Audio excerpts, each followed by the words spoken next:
संबित पात्रा, कागज में दे रहे हैं आप लोग ऑक्सीजन। देखिए चित्रा जी, मैं कागज से ही पढ़ूंगा और जो कोर्ट ने कहा है उसके शब्दशः पढ़ूंगा। आप डिसाइड कर लीजिएगा मैं झूठ बोल रहा हूं या सच बोल रहा हूं। Quote, the central government informs us that GNCTD, that is Delhi government, has not arranged the same. Every state, every state is arranging its own tankers. If you are not having, ये court की direction है, नहीं रोकेंगी राघव जी को। क्या इसी प्रकार से आप चाहती हैं कि जनता नहीं जाने सच्चाई क्या है? यही होता है जब एक डॉक्टर वकील और वकालत को समझने का प्रयास करे। मैं चाहूंगा किसी ढंग के वकील को आप ये डॉक्टर ने नहीं, ये कोर्ट ने पढ़ा है, कोर्ट ने लिखा है, लाइव लॉ में ये अवेलेबल है, आप भी पढ़ सकते हैं।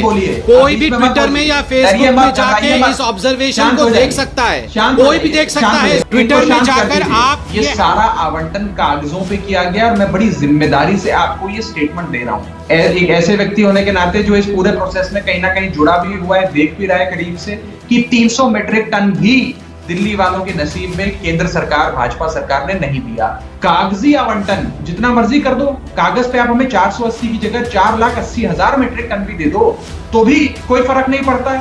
कागजी आवंटन नहीं चाहिए। पहली चीज तो यह है कि हम साफ, मैं आपके सामने मांग रख रहा हूं कि 480 मीट्रिक टन कागजों में नहीं, हमें दिल्ली की दहलीज पे चाहिए। दूसरी मांग, क्रायोजेनिक टैंकर। ये कोई ऑक्सीजन मामूली चीज नहीं होती है कि पानी के टैंकर में डालकर ले आए, इसके लिए क्रायोजेनिक टैंकर होते हैं। ये देश के कोने कोने में भारत सरकार के पास है, भारत सरकार दिल्ली को मुहैया कराए। और यहाँ पर बीजेपी कह रही है कि हम तो ऑक्सीजन देने को तैयार हैं, बट आम आदमी पार्टी ने उस तरह की व्यवस्था ही नहीं की। दिल्ली वालों की और दिल्ली की ऑक्सीजन की जरूरत है 700 मीट्रिक टन। केंद्र सरकार ने पहले हमें आवंटित करा 378, 700 की जगह। हमने हाथ जोड़े, झोली फैलाई और कहा कि दिल्ली वालों की सांसों की रक्षा करनी है, कृपया कर 378 से हमारा कोटा बढ़ा दीजिए।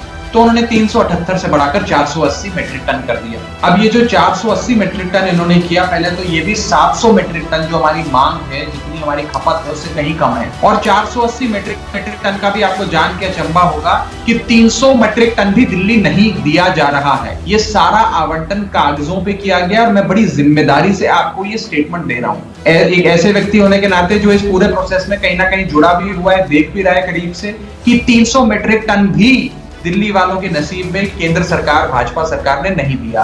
कागजी आवंटन जितना मर्जी कर दो, कागज पे आप हमें 480 की जगह 4,80,000 मीट्रिक टन भी दे दो तो भी कोई फर्क नहीं पड़ता है। कागजी आवंटन नहीं चाहिए। दिल्ली की दहलीज पे लाकर आप हमें 480 मीट्रिक टन लाकर दीजिए। अब हाईकोर्ट में ये दलील इनके द्वारा दी गई कि हम क्यों लेकर आए, दिल्ली सरकार जाकर लेकर आए, अपने टैंकर लगाए क्रायोजेनिक। तो दिल्ली हाईकोर्ट ने कहा कि आप एक बात कान खोलकर सुनिए कि दिल्ली एक इंडस्ट्री स्टेट नहीं है। दिल्ली में बड़ी बड़ी इंडस्ट्री नहीं लगी जैसे उड़ीसा, बंगाल, गुजरात और अन्य राज्यों में लगी है। और दिल्ली एक ऑक्सीजन प्रोड्यूसिंग स्टेट भी नहीं है, यानी कि यहाँ पे ऑक्सीजन का उत्पाद भी नहीं होता है। तो ना उत्पाद होता है, ना यहाँ पे टैंकर है, क्योंकि ये कंजम्पशन स्टेट है, देश की राजधानी है। देश की किसी भी राजधानी में दुनिया भर में कभी भी इतनी इंडस्ट्री नहीं होती है। तो केंद्र सरकार की जिम्मेदारी है कि इस महामारी में राज्यों की मदद करे। डिजास्टर मैनेजमेंट एक्ट लागू है, केंद्र सरकार के पास सारी शक्तियां हैं, लेकिन अगर सौतेला व्यवहार किया जाएगा तो हम आवाज बुलंद करेंगे। अगर झोली फैलाकर, चित्रा जी, हाथ जोड़कर हम अगर ये हमें ऑक्सीजन देते तो हम झोली फैलाने के लिए भी तैयार हैं।